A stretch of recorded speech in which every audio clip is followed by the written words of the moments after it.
Bueno, muy buenas tardes, hermosa tarde porque la verdad hoy es para mí por lo menos una tarde hermosa de verano.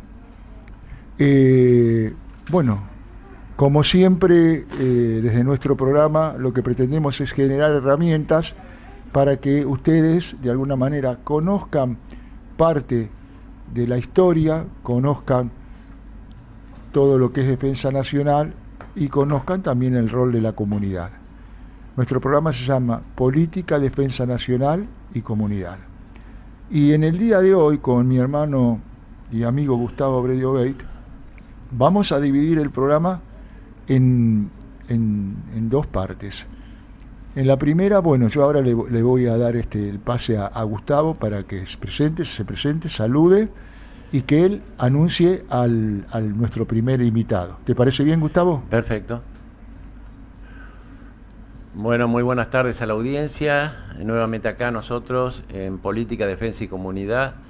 Y hoy hemos dividido el programa en dos partes y un final referido al tema que estuvimos hablando la semana pasada, que es el conflicto que estuvimos hablando de Medio Oriente, porque ha habido una novedad importante. Entonces en 5 o 10 minutos quiero hablar del tema de Siria. Sí. En la primera parte de este programa nosotros le hemos pedido a un querido sacerdote, el padre Jerónimo Fernández Rizo, que lamentablemente, bueno, por problemas de salud no pudo concurrir a la radio, pero va a salir con nosotros por teléfono, que nos hable un poco de las fiestas próximas que vienen, pero también que esa relación que va a ser con las Navidades y con el Año Nuevo, al final del año, pero fundamentalmente con la Navidad, el nacimiento de nuestro Señor Jesucristo, que conmemoramos el 24 de la noche y el 25, sea llevado al plano de la actualidad y a los temas concretos. No sé si el padre, Jerónimo, querido padre, no sé si estás en línea. Sí, Gustavo, buenas tardes, un gusto escucharte. Bueno, hoy quisimos invitarte con motivo de las próximas Navidades, pero también sí, sabiendo de tu conocimiento de temas generales, cómo se aplica nuestra fe, nuestras creencias a lo que estamos viviendo en la actualidad, no solamente en Argentina, sino en el mundo. Así que te cedemos la palabra para que puedas explayarte. Así es, Gustavo, la Navidad, ya lo dice la etimología de la palabra, es el nacimiento. San Lucas es un evangelista que lo trae con precisión, que a causa de que el emperador Augusto manda un censo, entonces José y María, que eran oriundos justamente de Belén, en la cuna de nacimiento también del rey David, ellos viven en Nazaret y se desplazan 120 kilómetros hay de Nazaret en Galilea a Belén, que está en la puerta justamente de lo que hoy es Gaza, Tierra Santa, que vive en una terror guerra. Bueno, y ahí nace el Mesías es el enviado de Dios, que nace en Belén. Todo eso está profetizado en el Antiguo Testamento, pero quiero recalcar esta palabra Mesías, porque hoy se atribuyen muchos el ser Mesías de nuestra patria, de salvadores, que por la fuerza del cielo vienen a solucionar todo. El Mesías, el ungido, el Señor es Jesús, es nuestro Salvador. Ahí nace Jesús en una cueva. También otro detalle importante, que lo dice el Evangelio de San Juan: el Verbo vino a los suyos y los suyos no lo recibieron. Es decir, que en Belén no tuvieron acogida, bienvenida. José y María, sobre todo María, estaba encinta, estaba ya por dar a luz, no halló la acogida decorosa que necesitaba.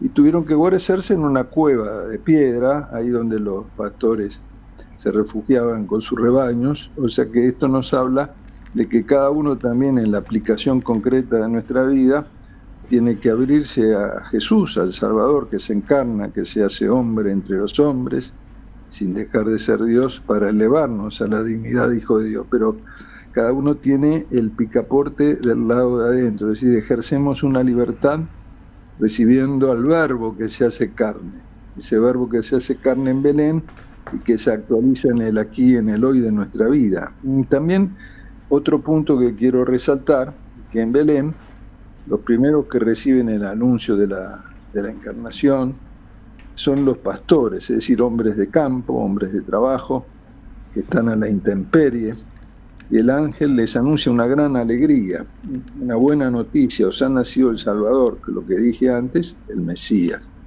Hoy hay una gran tristeza en nuestra sociedad, por muchos motivos, después podemos hacer una especie de descripción, porque cuando el hombre se cierra a lo trascendente, se cierra a ese anuncio que viene de lo alto, en este caso bien preciso, que es el anuncio de la salvación, se produce un vacío en su interior, y ese vacío produce un desánimo, un desaliento, y los coros angélicos entonan este canto importantísimo: gloria a Dios en el cielo y paz a los hombres de buena voluntad.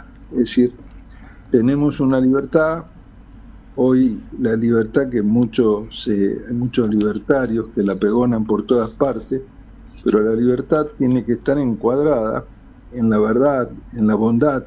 La Natividad es una fiesta que nos alegra en la bondad de Dios, Dios que se empequeñece, que se hace hombre, que se anonada.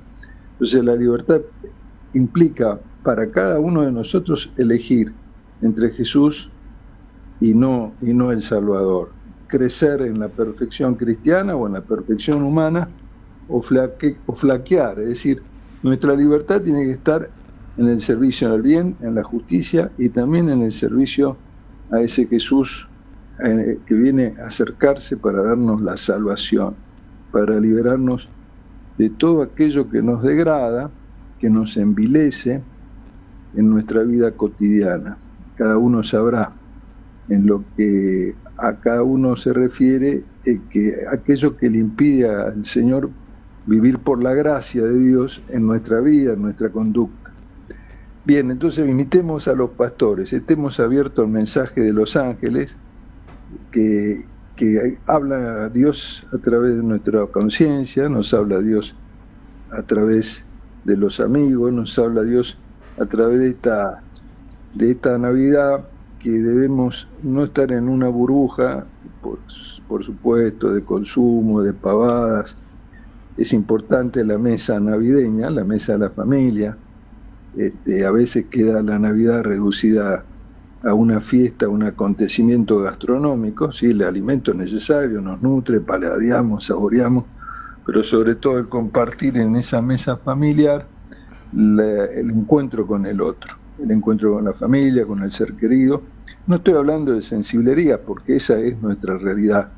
Ojalá no falte la bendición de la mesa navideña, no falte el pesebre, y así podemos vivir como hijos de Dios una Navidad que realmente hoy nos encuentra en este periodo de la Argentina de hoy, esa fe en Dios que se encarna, que se hace niño, que se hace hombre entre los hombres. Hay un nombre que se aplica a Jesús por el profeta Isaías, el Emanuel, el Dios con nosotros, Dios que quiere estar con nosotros. Es decir, de nuestra parte, abrirle la mente y el corazón a Dios. No sé si me va siguiendo, Gustavo, si se va escuchando bien. Perfecto. Perfecto. Por eso no te queremos interrumpir. Bueno, en eso radica la esperanza, porque estamos viviendo un momento oscuro de nuestra realidad argentina, y quiero hacer un paréntesis acá. Yo decía recién que la libertad tiene que estar encuadrada en un servicio al bien, un servicio a la justicia. En este paso concreto, la libertad no puede apartarse de la ley moral. La ley moral natural es obrar el bien y evitar el mal.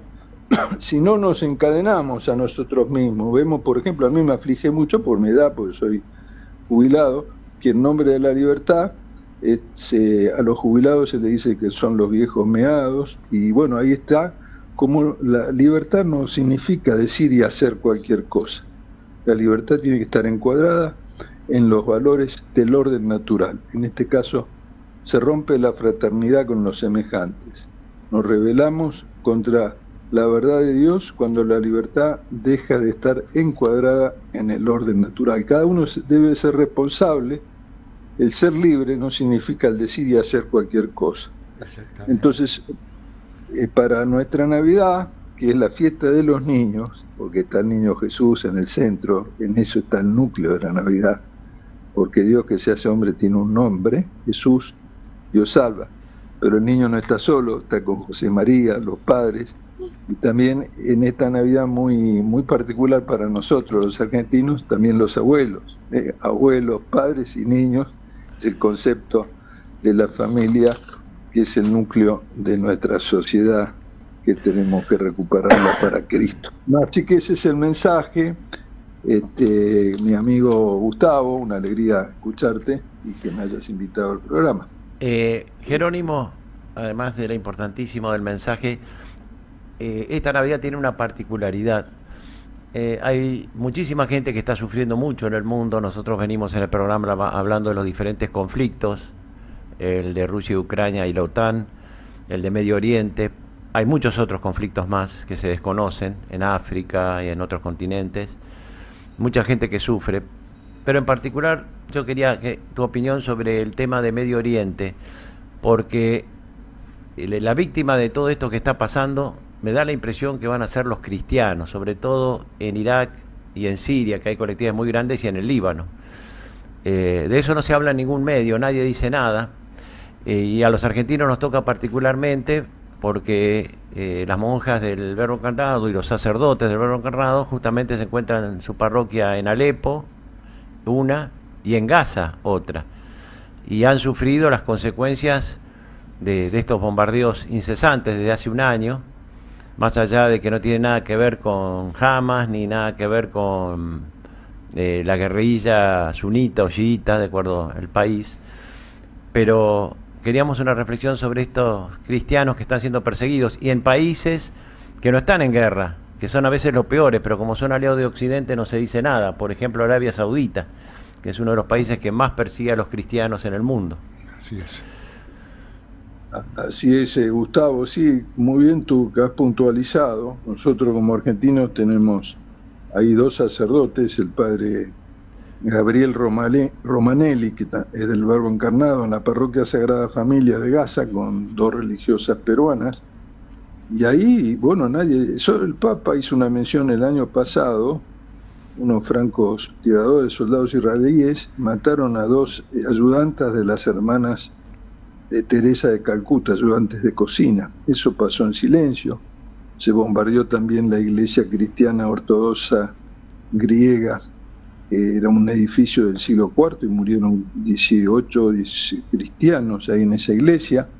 Y hay una estadística atroz en Gaza. Ahora me quiero retener en Gaza porque ya va más de un año la guerra en Gaza. Hay más de 43.000, hoy vi esa cifra, 43.000 muertos, es decir, y de esos 43.000 muertos, que son civiles, no todos son en guerrillero, como tú decías antes, de Hamas, 15.000 son niños, y nadie dice nada, poco importa, y bueno, tiene que despertarnos esto. También las Naciones Unidas han pedido para Gaza, porque hay una hambruna, que se abran los corredores libres para que ingrese la medicina, que ingrese el agua, que ingresen los alimentos, porque sin el agua, sin alimentos, no sobrevive el ser humano. Pero ahí tenemos entonces una parroquia católica, esta es la parroquia también griega ortodoxa, hay 600 personas refugiadas en las instalaciones de la parroquia Sagrada Familia de Gaza, donde está el padre Romanelli, el padre Ferrero y otro sacerdote egipcio del Verbo Encarnado. 600 personas, también hay musulmanes ahí guarecidos. Y como tú dices, Gustavo, yo no sabía, hay un sacerdote también mendocino en Alepo, que es la segunda ciudad siria, casi con 2 millones de habitantes, y el embajador de argentino en Damasco le ofreció irse a la embajada de Damasco y irse del país, y él dijo: no, me tengo que quedar con mi gente. Un argentino que se familiarizó, un pastor que está en medio de su rebaño, en este caso los cristianos de rito latino católicos o de otras confesiones cristianas, que son varias en Siria. En el primer lugar en donde los cristianos se llamaron cristianos, valga la redundancia, fue en Antioquía, que está dentro del territorio sirio, que es una comunidad en Siria cristiana que viene de la época de San Pablo. O sea, son las primeras comunidades cristianas y que hoy está el país, bueno, no es necesario que yo haga referencia a la realidad política de guerra que puede llegar a esas comunidades que tienen 2000 años de existencia. Y Gaza también, otra particularidad que tiene Gaza, la Tierra Santa, cuando San José, la Virgen María y el Niño Jesús van hacia Egipto, recorren Gaza, es Tierra Santa Gaza, porque ahí huye la Sagrada Familia a Egipto, perseguida por Herodes. O sea, es Tierra Santa también Siria, porque ahí estuvo el apóstol San Pablo, la primera cristiandad. Tenemos que estar atentos, sí, porque los medios occidentales muy poco hacen referencia a esta situación política y mundial que corre riesgo de todavía poderse expandir más. Es un mosaico. Sí. No sé si soy preciso en lo que te estoy diciendo. No, sos Gustavo. preciso. Yo dije que el programa lo íbamos a dividir en dos y yo iba a hacer un comentario aparte. La primera parte era dedicada a la Navidad y con tu presencia telefónica por lo menos. Antes de cerrar y agradecerte, yo quiero hacer para que se den cuenta cómo manejan los medios occidentales el tema de Medio Oriente.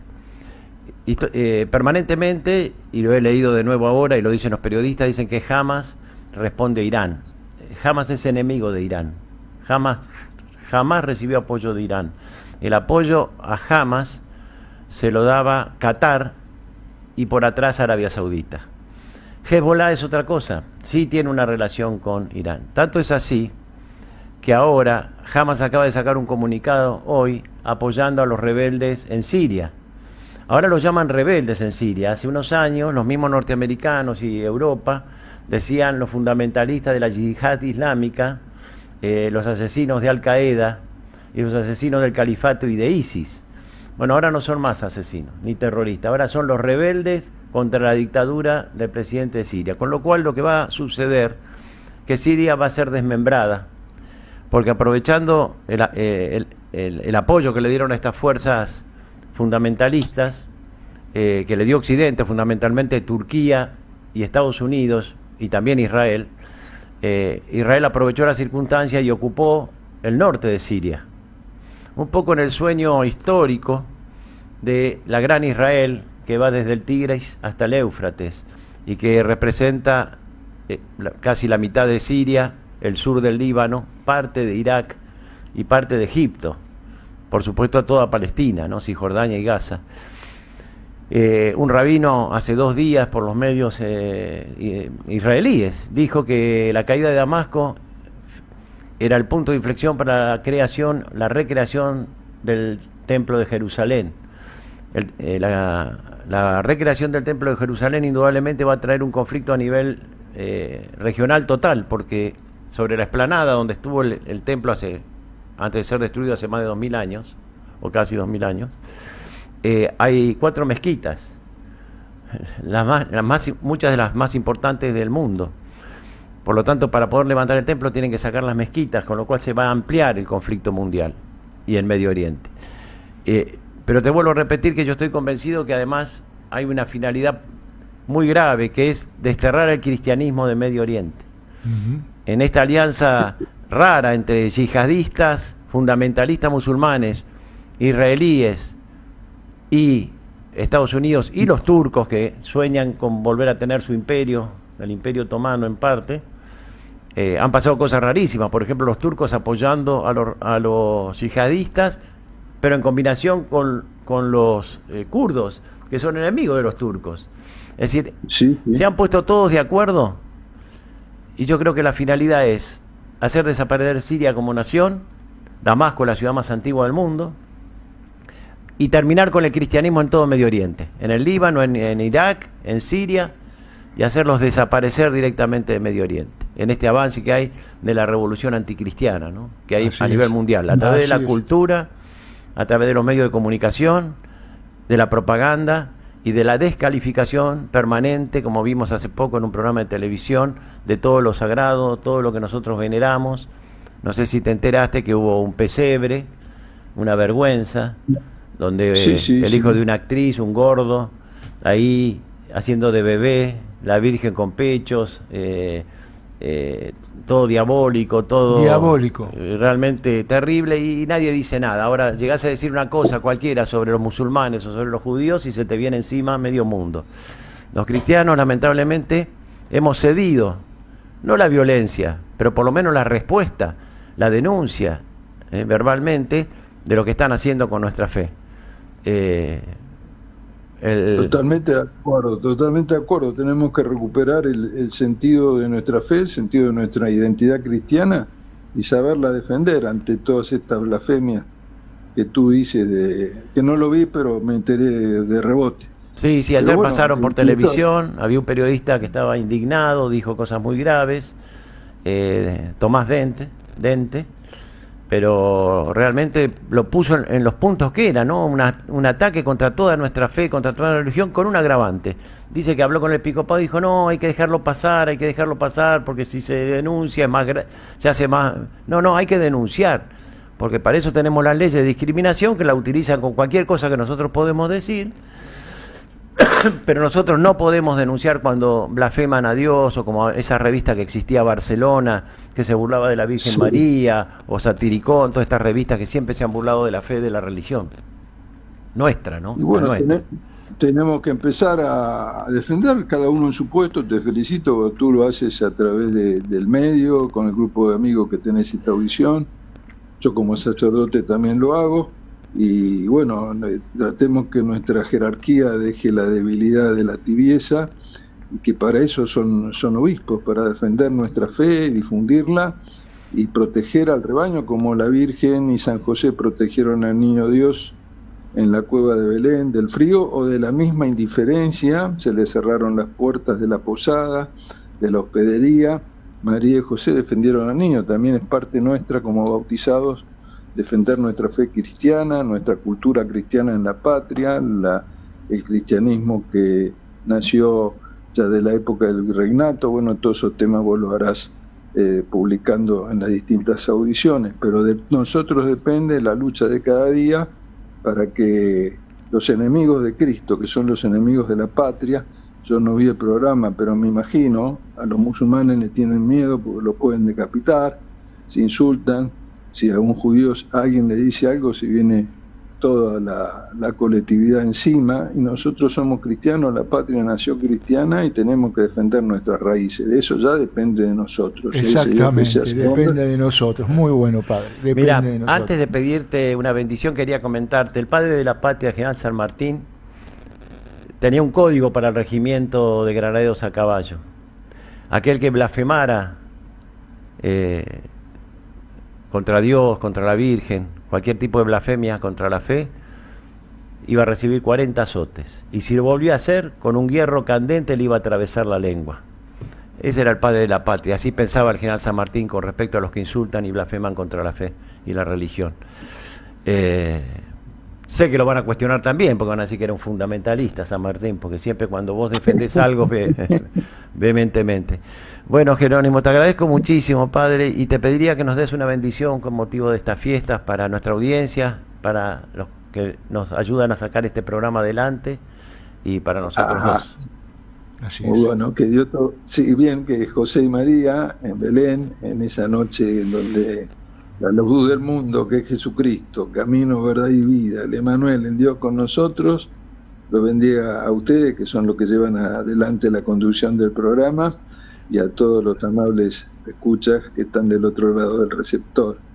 Que Dios Padre, Dios Hijo y Dios Espíritu Santo los bendiga, y que Jesús sea nuestro Salvador cada día, y que nosotros lo sepamos irradiar con nuestro ejemplo y con nuestra conducta. Amén. La paz del Señor. Muchísimas gracias, Padre. Gracias, Padre.